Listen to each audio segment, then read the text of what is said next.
Hi everyone, welcome back to Decide Design Sketching Academy. This is your friend, host, mentor Manas, and in this video we will be decoding the handbook that NID have provided. I hope तुम लोग को पता चल गया होगा कि NID के dates आ गए हैं, एप्लीकेशन क्लोजिंग डेट भी आ गया है, एप्लीकेशन ओपन हो गया है, एग्जाम के डेट्स भी आ गए हैं. सो आज उन्हीं को अच्छे से समझने के लिए ट्राई करेंगे क्योंकि चेंजेस काफी है. मास्टर्स में भी है चेंजेस, बैचलर्स में भी है. Pattern of taking exam, pattern of selecting students में ही चेंजेस है. तो हैंडबुक से काइंड ऑफ हमें और क्लियरिटी मिलता है कि आखिर किस तरीके से इस बार एनआईडी होने वाला है. एंड जो पुराना पैटर्न चल रहा था वो अभी नहीं है, अभी पूरा चेंज हो गया है. तो the preparation should be according to the changes that this time NID is doing. And उसको समझने के लिए ये वीडियो मैं बना रहा हूँ. इस वीडियो का दो पार्ट होने वाला है, मास्टर्स एंड बैचलर्स. मास्टर्स का ये वीडियो है, बैचलर्स का और एक वीडियो पब्लिश होगा यूट्यूब में. तो लिंक कहीं ना कहीं यूट्यूब के डिस्क्रिप्शन में मिल जाएगा. तुम अगर बैचलर्स का प्रिपेयर कर रहे हो you can check that video. ये मास्टर्स के लिए है. Okay, let's get into the detail of the document that is being provided. So first thing first, we can clearly see कि कॉलेजेस तो सेम ही है, कॉलेजेस कोई इंक्रीज नहीं हुआ है. अहमदाबाद, बेंगलोर, गांधीनगर वही है जो पहले था. दूसरा चीज जो दिया गया है is the time.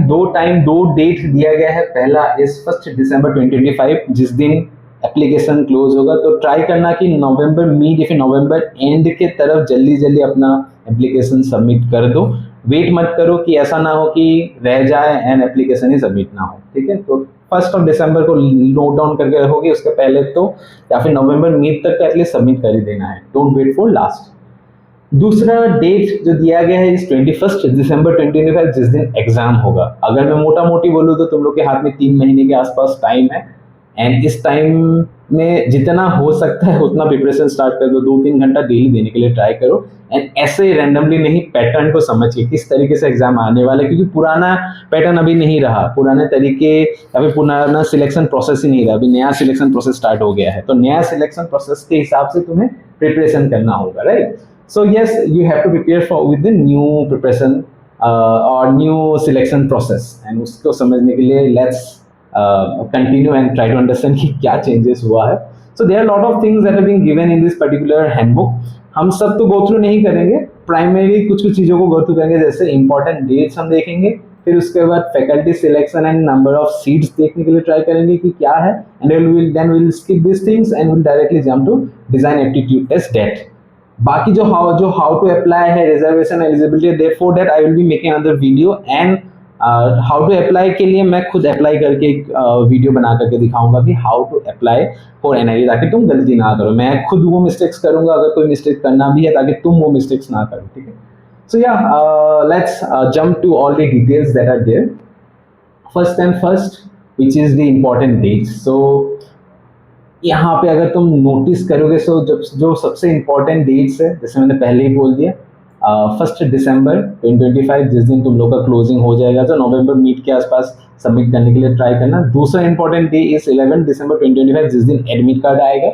And admit card के साथ साथ और थोड़ा क्लियरिटी आएगा कि एग्जाम में कितने घंटे का एग्जाम होने वाला है, कितना टाइम मिलेगा एग्जाम में, कैसा पैटर्न होगा, थोड़ा बहुत और क्लियरिटी प्रोवाइड होगा. इस पीडीएफ में बहुत हद तक क्लियरिफिकेशन दिया है, लेकिन इतना ज़्यादा भी नहीं दिया है. एज यू ऑलरेडी नो कि एनआईडी नहीं देता है, कि चीज़ें थोड़ा हाइड करके रखता है एंड सरप्राइजिंग एलिमेंट डालता है. तो इतना तो क्लियरिटी नहीं है. बट हाँ, एडमिट कार्ड जब आएगा 11 दिसंबर, जिसके 10 दिन बाद तुम लोग का एग्जाम होगा, तो 11 दिसंबर को एडमिट कार्ड डाउनलोड करके चीज़ों को एक बार दोबारा देख लेने के लिए ट्राई करना कि आखिर क्या है. तो इसलिए 11 December is also an important date.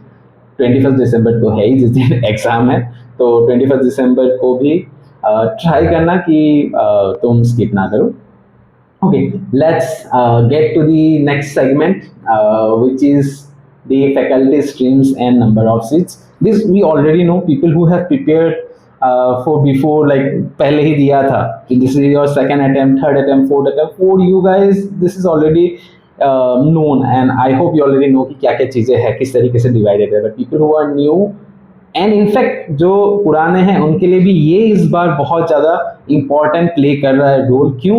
क्योंकि मैं जो चेंजेस इस बार के पैटर्न में नोटिस कर रहा हूँ उसके हिसाब से इसका रिलेवेंस है बहुत हद तक. So just try to understand कि 5 faculty streams are there. Communication, industry, integration, interdisciplinary, LED, textile and apparel अलग से है. तो ये 5 फैकल्टी स्ट्रीम्स है जिसके अंदर में अलग अलग डिसिप्लिन है, and you can may be pause this video and watch all this, और एक बार रीड कर सकते हो कि क्या क्या डिसिप्लिन है, नहीं तो तुम खुद भी जाके इस डॉक्यूमेंट को पढ़ सकते हो. But we will talk about this particular page later, जब हम डेट के सिलेक्शन प्रोसेस या फिर डेट के जो प्रोसेस होने वाला है, डिजाइन एप्टीट्यूड टेस्ट का जो प्रोसेस होने वाला है, उसके साथ में इसको एग्जांपल इसके साथ अच्छे से मैं समझा पाऊंगा कि आखिर क्या है इसका रिलेवेंस उन चेंजेस के साथ. So quickly will move to the main segment which is date. Okay, if you see ऊपर से अगर तुम देखोगे तो इट इज सेम, जो प्रीलिम्स एंड मेंस होता है उसी के तरह रखा गया है, देखने में तो वही लगता है, बट ऐसा है नहीं. There are almost 5 changes that they have made in the selection process, and ये चेंजेस थोड़े छोटे मोटे चेंजेस नहीं है, बड़े लेवल ऑफ चेंजेस है. तो उसको समझना एंड जानना एंड देन उस हिसाब से प्रिपेयर करना भी तुम लोगों के लिए इंपॉर्टेंट है, क्योंकि उसी हिसाब से एग्जाम लिया जाएगा, right. So yeah, let's try to understand the first change जो उन्होंने किया है is this. You will read this second paragraph, first line. It's clearly written something like this. Candidate must choose one faculty stream from the following. मतलब जितने भी 5 faculty streams है उसमें से तुम्हें एक select करना होगा. अभी तुम ये भी बोल सकते हो मैं दूसरा क्यों नहीं select कर सकता हूँ, क्यों? क्योंकि यहाँ पर जो लास्ट स्टेटमेंट दिया गया है उसी पैराग्राफ में, वहाँ उसके लिए जो नहीं select कर सकते, क्योंकि यहाँ पर क्लियरली लिखा गया है कि candidate can apply to a maximum of 2 discipline within the chosen stream only. मतलब मेरे को जितना समझ में आ रहा है उस हिसाब से ये बोला जा रहा है कि इस बार से तुम अगर प्रोडक्ट डिजाइन ले रहे हो जिसका पेरेंट या फिर जिसका फैकल्टी स्ट्रीम इंडस्ट्रियल डिजाइन है, इंडस्ट्रियल डिजाइन से ही तुम दूसरा स्ट्रीम ले पाओगे एज अ सेकेंड डिसिप्लिन.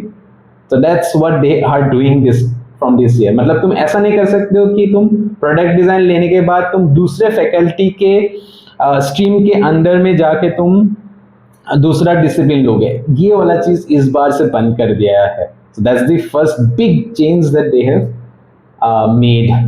पहला चेंज, ठीक है.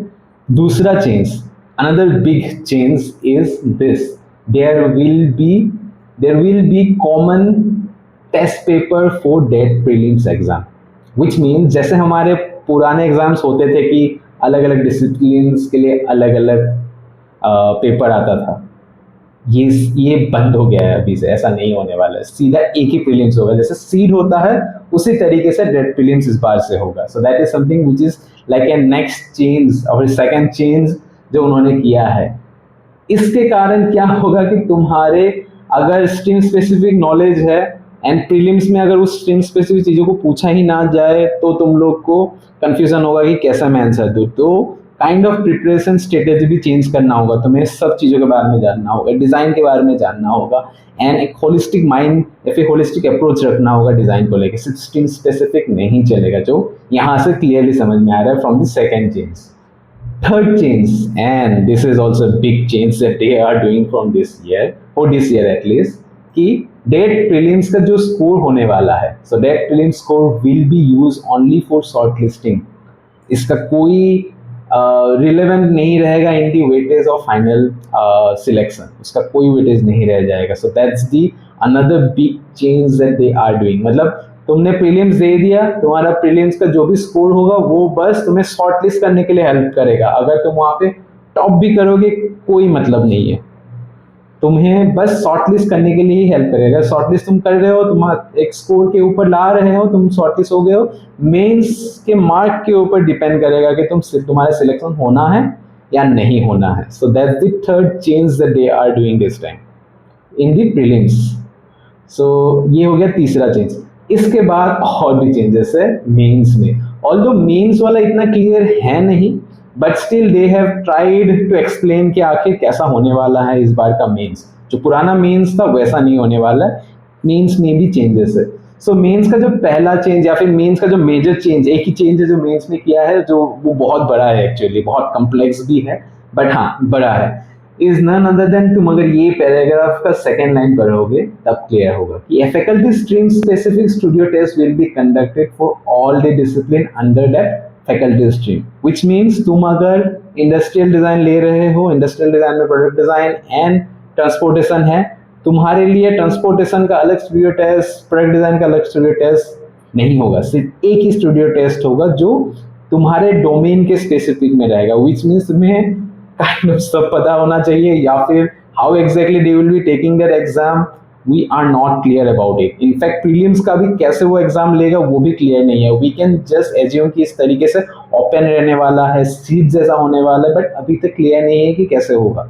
ठीक है, तो ये हो गया 4 change that they are doing. And इसका और क्लियरिटी तुम इस एग्जाम्पल से ले सकते हो कि like a candidate applying for a discipline under communication design, अगर तुम कम्युनिकेशन डिजाइन में अपीयर कर रहे हो, faculty stream will be a common studio test. Common studio test होगा, तुम अगर 2 ही डिसिप्लिन क्यों ना लो, तुम्हारे लिए एक ही कॉमन डिसिप्लिन टेस्ट होगा। फिर उसके बाद जो इंटरव्यू होगा, interview there will be a separate interviews for both the disciplines. So इसको ऐसे मान सकते हो कि एक जैसा फनल होता है ना, फनल जैसा है कि फनल में पहले तुम्हारा पूरा बिग है स्कोप, फिर उसके बाद और कम हो गया, फिर उसके बाद और स्पेसिफिक चला गया। सो that's how they have created the entire selection process. पहले सबके लिए ओपन रहेगा, सेकेंड स्टेज में सबके लिए ओपन नहीं रहेगा, स्ट्रीम स्पेसिफिक जोन में चले जाओगे। इंडस्ट्रियल के लिए इंडस्ट्रियल का पेपर, डिसिप्लिन वाइज नहीं जाएगा, इंडस्ट्रियल के इंडस्ट्रियल वाला पेपर, इंटीग्रेटेड डिजाइन के लिए इंटीग्रेटेड वाला पेपर, देन बाकी जो भी और डोमेन से और डिसिप्लिन से फैकल्टी स्ट्रीम से उस हिसाब से तुम्हारा डिवाइड हो जाएगा paper. That is the mains. फिर उसके बाद जब तुम इंटरव्यू के लिए जाओगे, इंटरव्यू में स्पेसिफिक हो जाएगा और स्पेसिफिक हो जाएगा कि तुम डिसिप्लिन बेस्ड चीजों को पूछा जाएगा तुम्हें।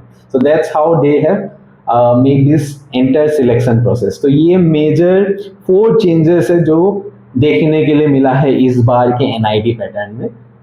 इसके साथ और एक 5th एंड बोनस पैटर्न जो क्लियरली एविडेंट होता है देखने के लिए मिलेगा। थोड़ा स्क्रॉल करके नीचे जाओगे, वेटेज ऑफ फाइनल रिजल्ट, यहाँ पर उन्होंने वेटेज दे दिया गया है, वो क्लियरली दे रहे हैं कि कैसे वेटेज करेंगे। इसीलिए मैंने बोला ना कि चेंजेस है इस बार, सिलेक्शन एंड मार्किंग का भी चेंजेस है। तो मार्किंग इस तरीके से डिवाइड होगा, स्टूडियो टेस्ट में 40% वेटेज रहेगा एंड इंटरव्यू में 60% वेटेज रहेगा। So that's how they are creating the weightage. And finally इन दोनों का ही स्कोर काउंट होगा सिलेक्शन में। प्रीलिम्स का चैप्टर पूरा क्लोज कर दिया, प्रीलिम्स का कुछ भी रिलेवेंस नहीं रह जाएगा। बट ऐसा नहीं कि प्रीलिम्स के लिए नहीं प्रिपेयर करोगे तब भी चलेगा, अरे प्रीलिम्स के लिए प्रिपेयर करना होगा क्योंकि तुम्हें शॉर्टलिस्ट भी करना है अपने आप को, राइट। सो या so these are the 5 major changes. And मैं थोड़ा और एक बोनस दिखा देता हूँ, अगर और नीचे स्क्रॉल करोगे तो तुम्हें ये भी पता चलेगा कि 4.5 times of the number of seats students will be selected, which means अगर तुम अपने स्ट्रीम में अप्लाई करने वाले लोगों में जो भी लिस्ट है उस लिस्ट के हिसाब से अगर तुम तुम्हारा उस 4.5 के अंदर में आ रहा है तो तुम्हारा बुलावा आ सकता है, फिर शॉर्टलिस्ट हो सकते हो। So that's how they will be selecting 4.5 times of the number of seats that are available for your category wise है ये, ठीक है। We can discuss that topic when we will be discussing about application, and जब मैं apply करने के लिए जाऊंगा तब मैं ये चीज को डिस्कस करूंगा। But as of now these are the 5 changes जो मैंने ऊपर में बोला, what they are bringing, what NID is bringing, and try to again go and read this particular handbook ताकि और तुम्हें clarity मिले। and if you think a different perspective can be understood from this entire PDF तो वो भी तुम comment में दे सकते हो। I would love to hear from you and try to understand कि तुम्हारा क्या पर्सपेक्टिव है, या फिर तुम्हें लग रहा है कि चेंजेस होगा ही नहीं, बट जो दिख रहा है चेंजेस तो है। सो या that's it for this video, and I hope तुम लोग को थोड़ा समझ में आया होगा, क्लैरिटी मिला होगा कि क्या क्या इस बार एनआईडी कर रहा है for this selection process. And preparation start कर दो, don't wait for the last, अभी से स्टार्ट कर दो, जितना हो सकता है होलिस्टिक अप्रोच रखने के लिए ट्राई करो। That will be A advice from my side as a brother, as someone who is mentoring you people, as someone who is guiding you people। मेरे साइड से वही फीडबैक रहेगा कि डिज़ाइन का होलिस्टिक अप्रोच रखो, सब के बारे में जानो, सब चीज़ों के बारे में नॉलेज लो ताकि प्रीलिम्स शॉर्टलिस्ट हो जाए, एंड बाकी मेंस में तो तुम्हें एनीवेज अपने डोमेन के बारे में जानना ही होगा, राइट। सो या that's it for this video. I hope you like this video and तुम्हें समझ में आया होगा। And if you like, do like share this video ताकि ज़्यादा से ज़्यादा लोगों को पता चले, मास्टर के ज़्यादा से ज़्यादा लोगों को पता चले। And do leave a comment out there ताकि मुझे भी पता चले कि तुम्हारा पर्सपेक्टिव क्या है। And subscribe the channel so that मैं ऐसे वीडियोस और बनाते रहूं एंड तुम लोग को और इन्फॉर्म करते रहूं ऐसे एग्जाम्स, डिज़ाइन एग्जाम्स के बारे में, राइट। सो या सी यू, बाय बाय।